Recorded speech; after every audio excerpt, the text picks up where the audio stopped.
la rivalité franco-anglaise domine l'histoire de l'Europe occidentale depuis plus de 1000 ans sur terre comme sur mer, depuis Hastings jusqu'au Brexit. Gérard Blier présente quelques grands moments de cette histoire au micro de Yann Le Perf.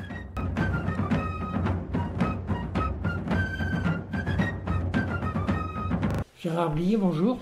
Bonjour Yann. Aujourd'hui, vous nous parlez d'un bras de fer entre des grands souverains. Qui sont ces grands souverains ?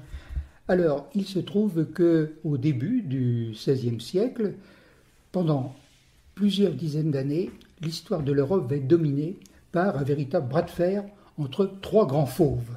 Trois grands fauves, un Français, François Ier, un Autrichien allemand, un Habsbourg, c'est-à-dire Charles Quint, et puis le roi d'Angleterre, Henri VIII. Trois très fortes personnalités.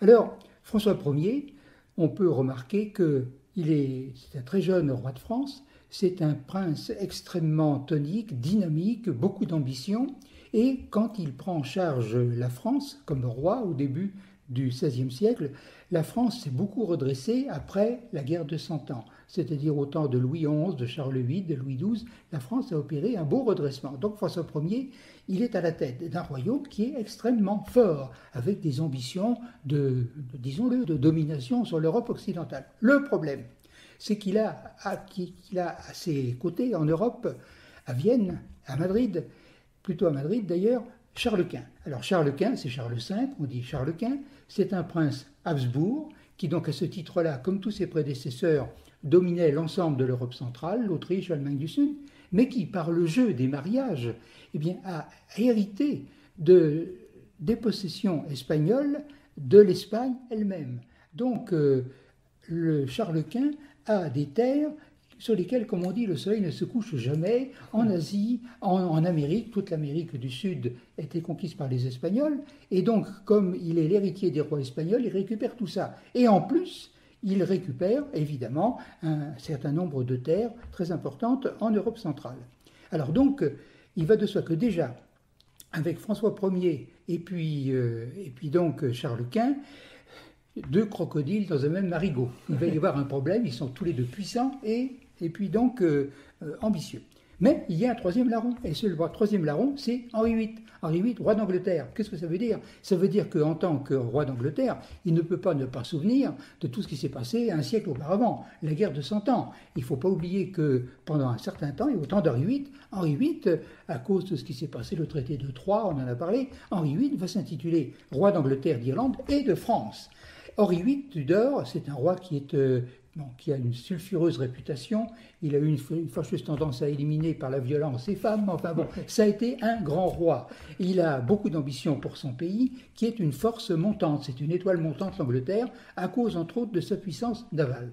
Et on peut remarquer alors une particularité, c'est que Henri VIII est à la tête d'un pays qui vient de répudier le catholicisme, et Henri VIII, il est l'initiateur de la religion anglicane, alors que François Ier et puis Charles Quint sont catholiques. Alors on va avoir pendant quelques dizaines d'années une sorte de jeu de miroir à trois bandes, c'est-à-dire que les trois puissants vont essayer de s'imposer et évidemment, se rendant compte chacun que les deux autres sont de rudes morceaux, ils vont essayer de nouer des alliances.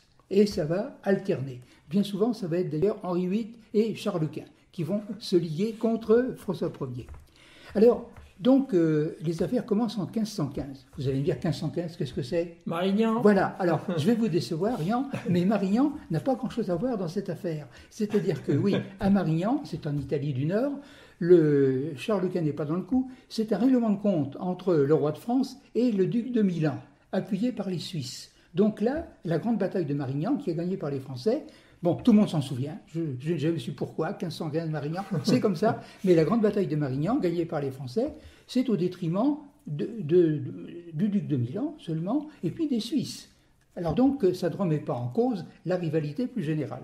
Oui, l'Italie n'est pas encore réunifiée du tout. Ah non, pas du tout. Elle est morcelée sous différentes influences. Et alors en 1519, voilà un événement marquant qui va évidemment aggraver la situation de tension. Bon, il y avait au cœur de l'Europe le Saint-Empire romain germanique. Le Saint-Empire romain germanique, il couvrait en gros l'ensemble de l'Allemagne.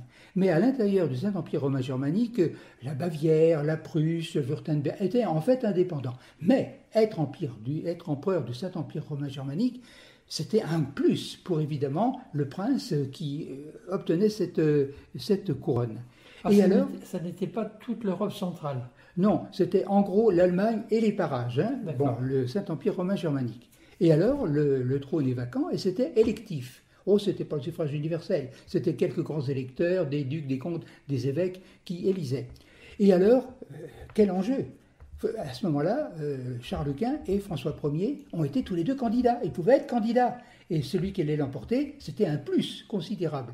François Ier a bien cru l'emporter. Il a distribué beaucoup d'argent aux grands électeurs. Bah, sans doute, les grands électeurs ont-ils reçu plus d'argent de la part de Charles Quint. C'est Charles Quint qui est nommé empereur. Alors, même si c'est honorifique, Charles Quint, il a des possessions immenses en Europe centrale, en Espagne, dans les colonies, mais en plus, eh bien, il a une autorité, au moins morale, c'est l'héritier de Charlemagne, sur l'ensemble de l'Europe centrale, y compris l'Allemagne. Alors évidemment, ça ne simplifie pas les choses. À ce moment-là, eh bien, le jeu de billard à 3 bandes fonctionne, c'est-à-dire les ambassadeurs circulent et essayent d'amadouer pour le compte de leur maître l'un des deux autres souverains. Ça marche, ça ne marche pas, bon, c'est tout à fait incertain. Et alors, en 1520, François Ier décide de frapper un grand coup. François Ier avait donc des richesses, il aimait beaucoup les fêtes, le luxe, et pour forcer littéralement Henri VIII à s'allier avec lui, il a voulu lui montrer son opulence, sa richesse, sa force. Et c'est le célèbre épisode du camp du Drap d'Or. Le camp du Drap d'Or, c'est-à-dire en territoire français, mais très près de la mer du Nord, à la limite, eh bien, il y a une rencontre entre Henri VIII et sa suite, et puis François Ier et sa suite. Et là, c'est somptueux. C'est voulu par François Ier. Chaque roi a environ 2-3 000 invités, des seigneurs, leur suite, etc. Et alors, pendant plusieurs semaines, ça va être des jeux, des feux d'artifice, des fêtes, etc. Bon, ça va être extrêmement brillant. Et c'est le roi de France qui mène cela. Eh bien, le pauvre malheureux, s'il pensait impressionner Henri VIII, il a échoué. Au contraire, Henri VIII, qui avait bien fait les choses de son côté, mais il voit que son collègue est néanmoins ami, bon, en fait plus que lui, et finalement, il est presque vexé, presque humilié de ne pas être à la hauteur de la magnificence.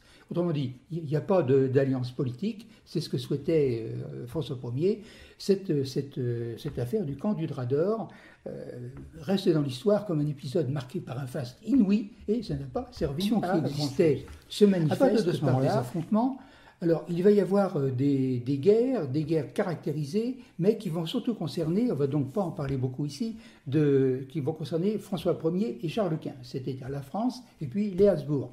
Henri VIII étant en observateur, plutôt favorable aux Habsbourg. Et c'est la bataille de Pavie, par exemple, en 1525, qui est beaucoup plus importante que la bataille de Marignan, alors qu'on en parlait beaucoup moins, parce que là, ce sont les armées de Charles Quint qui battent les armées françaises. Et le roi de France est fait prisonnier. Donc, voyez-vous, c'est vraiment le creux de la vague. Et donc, la bataille de Pavie est très importante. Mais la France se reprend dans les années qui suivent. Et finalement, il y a des épisodes militaires, bien sûr, sans qu'il y ait encore une fois de grands mouvements de troupes, surtout avec l'Angleterre.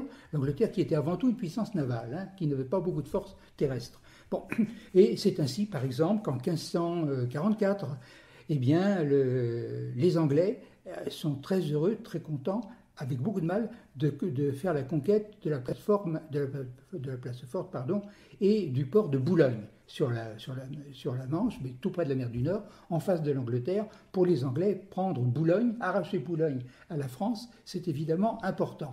Ils avaient déjà Calais. Oui, alors justement, vous avez tout à fait raison, Yann, j'allais en parler. Bon, vous anticipez et c'est tout à fait heureux, ça prouve que vous suivez. Bon, et alors, en effet, non loin de Boulogne, eh bien, les Anglais possédaient Calais. Calais, c'était la seule ville qui restait en leur possession à la fin de la guerre de 100 ans. Ils avaient tout perdu en France, sauf Calais.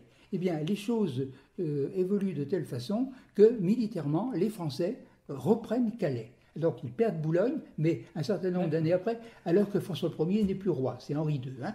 Mais les Français reprennent Calais, et alors là, la prise de Calais, pour les Anglais, à la fois militairement, économiquement et psychologiquement, c'était leur base de départ en France. Ça a un effet tout à fait considérable. Et alors, ce que l'on peut dire, c'est que bien entendu, les souverains finissent par disparaître. Henri VIII et puis François Ier à peu près en même temps, vers 1547. Charles Quint tient un peu plus longtemps, mais finalement il se retire. Et finalement, de guerre lasse, François Ier et Henri VIII, qui étaient les deux plus batailleurs ayant disparu, le traité de Cateau-Cambrésis en 1559, bon, si vous voulez, conclut une sorte de match nul dans les affaires en cours entre les trois grandes puissances. Mais ce qui est tout à fait intéressant, c'est que ce qui montre le tonus de la France, c'est que le port de Calais, eh bien, reste français. Le traité de Cateau-Cambrésis laisse Calais à la France. Ce qui fait qu'à ce moment-là, c'est fait, les Anglais ont tout perdu en France. Après les guerres de Cent Ans, ils conservaient Calais, ils n'ont plus Calais. Alors, vous allez me dire, beaucoup de bruit pour rien, hein, c'est-à-dire que ces affrontements qui n'ont pas dégénéré en grande guerre comme avant la guerre de Cent Ans et les guerres dont on va parler au XVIIe siècle. Mais il y a quand même eu des villes assiégées, prises, il y a eu de grandes batailles, au moins à Pavie, où les Anglais ne sont pas. Alors donc, voilà. Et là, entre ces trois grandes puissances, là, oui. Il n'y avait pas d'enfants à marier pour apaiser les choses. Oh si, il y a eu des tentatives de marier des enfants. Alors on leur demandait pas leur avis. Il est arrivé que l'on fasse des projets de mariage entre une fillette de 8 ans et un petit garçon de 9 ans. Ouais. Bon, c'est tout à fait vrai ça, mais c'était, si vous voulez, la matérialisation, les gosses servaient de monnaie d'échange. Oui, et finalement, les intérêts supérieurs ont fait que ça a coincé pratiquement à chaque fois. Alors, cet affrontement entre trois grands fauves, il a marqué l'histoire, incontestablement. Finalement, il n'a pas abouti, à part Calais, il n'a pas abouti à des modifications territoriales importantes. Ce que l'on peut dire, c'est que si le traité de Cateau-Cambrésis est intervenu, justement nettement après la mort de François Ier, c'est peut-être qu'Henri II, son successeur en France, était plus compréhensif. Bon, en Angleterre, ce n'était plus Henri VIII non plus. Bon, il y avait donc une sorte d'usure. Mais en plus, la France de François Ier était axée sur l'Italie, ne serait-ce qu'au plan artistique, etc., sur des conquêtes un peu partout, c'est vrai. Tandis que, deuxième partie du XVIe siècle, en France, ce sont les terribles guerres de religion, et évidemment, là, les Français ont d'autres chats à fouetter. Alors voilà ce que je voulais dire à propos de cet affrontement entre nos trois grands fauves. J'ai pas bien compris, Boulogne, alors. Parce que les Anglais sont arrivés à Boulogne, oui, ils ont pris Boulogne. Tout à fait, mais les Français ont repris Boulogne. D'accord. Les Français ont récupéré Boulogne, effectivement, oui. D'accord. Voilà. Ok, merci beaucoup pour ces trois grands fauves, là. Ils ont ce qu'il faut pour manger. Ah, tout à fait, tout à fait.